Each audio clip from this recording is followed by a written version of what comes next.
ಓಂ ಶ್ರೀ ಗುರುಭ್ಯೋ ನಮಃ. ಹರಿ ಓಂ. ಸ್ವಾಮಿ ವಿವೇಕಾನಂದರು ತಮ್ಮ ಹೃದಯದ ಪ್ರಾರ್ಥನೆಯನ್ನು ಎಷ್ಟು ಸುಂದರವಾಗಿ ವ್ಯಕ್ತಪಡಿಸುತ್ತಾರೆ ಎಂಬುದನ್ನು ನಾವು ಒಂದು ಕಡೆ ಗಮನಿಸೋಣ. ಅದು ಸ್ವಾಮೀಜಿಯವರು ಶ್ರೀ ಪ್ರಮದದಾಸ ಮಿತ್ರ ಎಂಬ ಕಾಶಿಯ ಓರ್ವ ಖ್ಯಾತ ಪಂಡಿತರಿಗೆ ಬರೆದ ಪತ್ರದಿಂದ ಆಯ್ದ ಭಾಗ. ಸ್ವಾಮೀಜಿ ಈ ಪತ್ರವನ್ನು ಕಲ್ಕತ್ತಾದಿಂದ 4 ಜುಲೈ 1889 ಬರೆದಿದ್ದಾರೆ. ಸ್ವಾಮೀಜಿ ತಮ್ಮ ಪ್ರಾರ್ಥನೆಯನ್ನು ಈ ರೀತಿ ಹೇಳುತ್ತಾರೆ: ಸರ್ವೋತ್ಕೃಷ್ಟ ದೈವೀ ಶಕ್ತಿ ನನ್ನೆದೆಗೆ ಹರಿದು ಬಂದು ಅದನ್ನು ಪೋಷಿಸಿ ಬಲಯುತವನ್ನಾಗಿ ಮಾಡಲಿ. ಸರ್ವೋತ್ಕೃಷ್ಟ ದೈವೀ ಶಕ್ತಿ ನನ್ನೆದೆಗೆ ಬಂದು ಅದನ್ನು ಪೋಷಿಸಿ ಬಲಯುತವನ್ನಾಗಿ ಮಾಡಲಿ.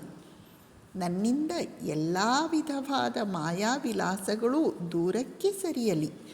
ನನ್ನಿಂದ ಎಲ್ಲ ವಿಧವಾದ ಮಾಯಾವಿಲಾಸಗಳು ದೂರಕ್ಕೆ ಸರಿಯಲಿ ಎಂದು ಆಶೀರ್ವದಿಸಿ.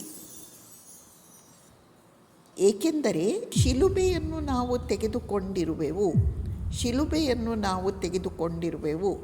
ಇದು ಇಮಿಟೇಷನ್ ಆಫ್ ಕ್ರೈಸ್ಟ್ ಎಂಬ ಕೃತಿಯಿಂದ ಆಯ್ದಂತಹ ಮಾತು. ನಾವು ಭಗವನ್ ಮಾರ್ಗವನ್ನು ತೆಗೆದುಕೊಂಡಿದ್ದೇವೆ ಅನ್ನುವುದು ಇದರ ಅರ್ಥ.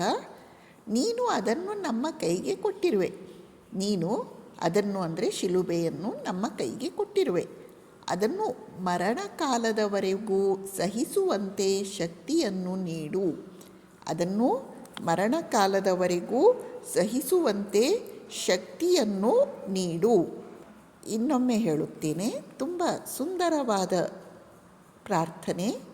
ಶಿಲುಬೆಯನ್ನು ನಾವು ತೆಗೆದುಕೊಂಡಿರುವೆವು. ನೀನು ಅದನ್ನು ನಮ್ಮ ಕೈಗೆ ಕೊಟ್ಟಿರುವೆ.